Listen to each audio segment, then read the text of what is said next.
Right, so this video is about the fourth industrial revolution, which we're in right now. Right, defining the fourth industrial revolution. So, the fourth industrial revolution represents a convergence of physical, digital, biological spheres as described by Klaus Schwab from the World Economic Forum. You guys should look that guy up. Kind of stepped down as the CEO for World Economic Forum, but he's still there. So it builds upon the digital revolution, the third industrial revolution, with new ways of integrating technology into societies and even the human body. So unlike previous revolutions that were characterized by a single breakthrough, this one is defined by multiple evolving technologies, which I will explore in other slides. So this revolution is not just about technology-led changes, it's an opportunity for everyone, including leaders, policymakers, and people from all income groups and nations to harness converging technologies to create an inclusive, human-centered future. Bam, bam. Oh, I can just tap. That's sick. Alright, so I'm going to give you guys some historical context of the other industrial revolutions. So, the first industrial revolution involved steam engines, mechanization, and the factory system. And this was around like the 18th and early 19th century. The second industrial revolution was characterized by electricity, mass production, and the assembly line. So this was pretty much around the time of like World War I, World War II, and we have the third industrial revolution, which is basically a digital revolution when you started integrating computers, automation, and the rise of information technology. And the current one we have now, actually that's a different slide, but yeah, each revolution reshaped society. Each revolution reshaped economies and the way we live. And with the fourth industrial revolution promising even more rapid and profound changes. Alright, so here are the 5 core technologies that powers this revolution. So first, I'm sure you guys have noticed, we have AI. Automating decision-making processes and enabling machines to learn and adapt with LLMs, learning language models. And yeah, AI is expected to add around like up to 16 trillion to the global economy by 2030 by PwC. But I also read from an article by ARK Invest, they projected around 30 to 35 trillion by 2030. So I guess we'll find out later on how much it's gonna be. Also, another thing is genomics is gonna be a big thing, right? So they're gonna create personalized medicine and healthcare through the analysis of genetic data. The global genomic market is projected to reach 62 billion by 2028, according to Grandview Research. And yeah, just recently we have in AI starting to prescribe medications in Utah. This is recent too. It's called Doctronic, and sooner or later this is gonna be everywhere, all across the nations. And I'm pretty sure China is way ahead of this, but I don't know too much about China's development right now in terms of something like this. But I do know that they're way advanced when it comes to the fourth industrial revolution. I didn't include in this research. Right, and we also have blockchain. This is the new technology, the new internet, right? So with that, they aim to rebuild financial systems and supply chains with decentralized and transparent technologies. So in the blockchain, things are data is pretty much immutable. It's hard for you to tamper with it without getting caught, and everything is tracked. Whether it's like you moving money, downloading something, or you entering from one place to another, right? They're also going to track our movements from like driving, walking, all those things. So in order for them to track that, they can track that with our smartphones. They can have like cameras everywhere, and I'm not sure if I'm supposed to like say certain things, but like they have this thing called the smart dust. So it's basically little tiny nanoparticles that is inside our bodies right now. And yeah, that too is like it's tracking us. So those are the first three. The next two are robotics. We're going to transform labor and manufacturing through automation and advanced robotic systems. The robotics market is projected to reach around 81 billion by 2028. And also energy storage. In order for like AI and all those things to function, you need an insane amount of energy, especially these data centers. And yeah, energy is going to be a big thing. So like this whole like narrative on oil is huge because that affects energy quite a lot. Now in the picture right over there, you got the Sophia robot. In 2017, that was actually the first AI to get, what do you call it, citizenship in Dubai. And yeah, that's going to be widespread. So with all these nurses and hospitals, as well as doctors having all these stress, they're going to be replaced by, well, not replaced, but basically doctors that adapt AI into their, you know, their work. They're going to be ahead of the other doctors that don't. Oh yeah, so outside of Sophia, there's this other one called Grace. It's basically like the PSW version of Sophia. Yeah, I think you guys should look that up. Yeah, ARK Invest perspective, the big five platforms.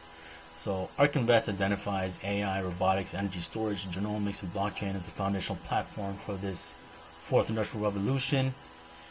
Right? So these technologies are not isolated but converging to create synergistic effects and accelerate innovation. So they're basically creating a digital twin.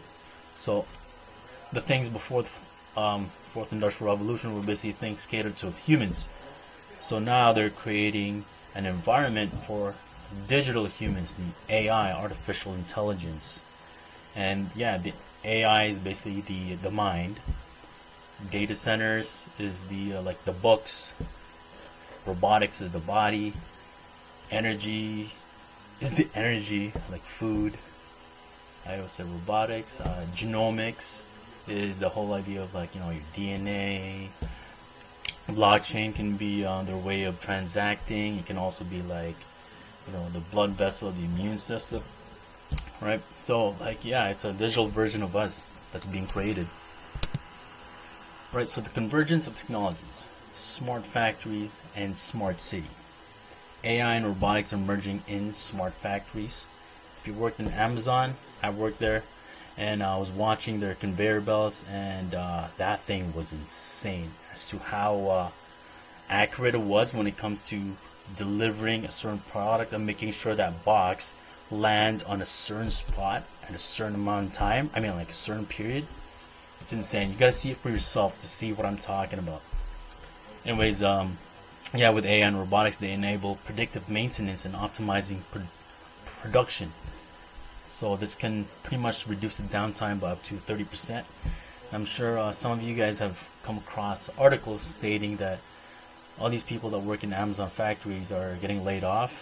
It's because they have those robots there now to, like, you know, pick items instead of them, and then delivering it instead of them. And I think in Texas they have these drones that can deliver these items in front of the consumer's place. It's crazy. So the IoT, Internet of Things, connects devices to create smart cities where data is used to optimize traffic flow, energy consumption, and public safety. Smart city technology spending is projected to be around like 270 billion by this year. Jeez. So this blending of technologies accelerates progression at an unprecedented rate. I'm not sure if I said unprecedented. I can't even say that. Anyways, driving innovation across various sectors. So the convergence allows for like real-time data analysis and adaptive systems, leading to greater efficiency and responsiveness. So I'm sure you've seen the rise of 5G. Yeah, that's not for faster internet. That's for the AI and stuff, and plus more. And I think now they're going to move towards 6G, basically a more advanced version of the 5G. And yeah, it's more for the robots, not humans, because they emit a lot of radiation that's harmful to biological things, or not even things, biological beings. So if you're around those things quite a lot, not protecting yourself, for sure you're going to develop a lot of flu-like symptoms, maybe cancer. Alright, so yeah, you gotta learn and stay away from them as much. So that's why they kind of condition us to stay inside the whole pandemic, and then they're gonna incentivize us to stay inside with all these like gaming and stuff, gaming finance. I don't know, that's just my opinion, but you'll see in time. Transforming finance with blockchain tech. Traditional finance is often characterized by slow processes and centralized control. It was actually a video of what's his name? I think Larry Fink and also Donald Trump stating that the old legacy system or traditional finance is slow, outdated, and they're right compared to like blockchain technology. Blockchain technology like is way more efficient. Right? So yeah, blockchain technology offers decentralized alternatives, making money programmable, transparent, and accessible to anyone with a smartphone. So they're gonna push this thing called a CBDC, central bank digital currency. That's basically programmable money, and that's a little bit dangerous because they can pretty much control what you do with that. They can control you with that. But in order for them to do that, they need a whole digital ID attached to it, which they're trying to push really hard. Right, and yeah, Bitcoin was created in 2008, and it was the first application of, in terms of currency, it was the first application, but the first blockchain project was actually around 1995. It's created by two doctors, and they met up around like 1991. Damn it, I kind of forgot their name, but yeah, it's still alive right now. It was created around New York. It's a news article, and yeah, it's been creating timestamps since 1995. I can't remember the name, but I learned it from Gary Gensler when on one of his MIT videos. He actually taught at MIT about blockchain, and yeah, blockchain is already reducing the cost in cross-border payments and enhancing transparency in financial markets. Cross-border payments using blockchain technology can be like up to 50% cheaper than traditional methods. So let's think about this. So if you're, let's say, Canada, and you want to transfer money to Philippines the old traditional way, it's going to take up to like 2 weeks. And whenever it bounces from one bank to another, there's a transaction fee involved. So let's use the example of $100 again. Let's say you send $100 Canadian to Philippines.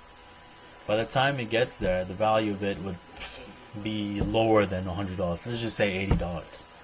However, with blockchain tech, let's say using either Ripple's technology or Stellar, let's say you got $100, you'll get almost $100 in over there once you send it, and it's gonna happen almost like that. I've used Ripple's technology before, transfer XRP from Coinbase to a Telegram wallet, and it was almost instant. It arrived there way before I could even change the apps. So that's how quick it is. And see this graph right here? You see Ripple XRP, Stellar, XLM, HBAR, Quant, QNT. You have Constellation there as well, XDC, Algorand. Hold on, I'm blocking another guy, which is IOTA. All these cryptos right here, they're ISO 222 compliant. Yeah, they're big in the financial industry, so look into them. Not financial advice, guys. Crazy times. Yeah. Alright, so the future of finance, programmable and accessible. So blockchain enables programmable money through smart contracts, automating financial agreements and transactions. So like before, we needed an agreement between human beings, and if one human being decides to be an asshole, then there's going to be an issue. However, with smart contracts, it automates that whole entire thing. So basically with smart contracts, the code is law. If you make an agreement on something, you sign it, that's what's going to happen, whether you like it or not. Well, even if things fall off in between, it's still going to follow through that smart contract. All right, and yeah, decentralized finance platform or DeFi platforms are emerging. Right, I started noticing them around 2020, offering lending, borrowing, and trading services without traditional financial institutions. So yeah, you can make money for you through this platform right here, through DeFi. But only the early movers are gonna rake in the most revenue from it. For the late movers, you know, the willing ignorance, they're not gonna learn as much. By the time they find out, the amount of things that they can gain will be very minimal compared to what we're gonna get. All right, so yeah, blockchain-based systems are increasing financial inclusion by providing access to financial services for the unbanked population. So some of the things that you're gonna hear are unbanking the unbanked.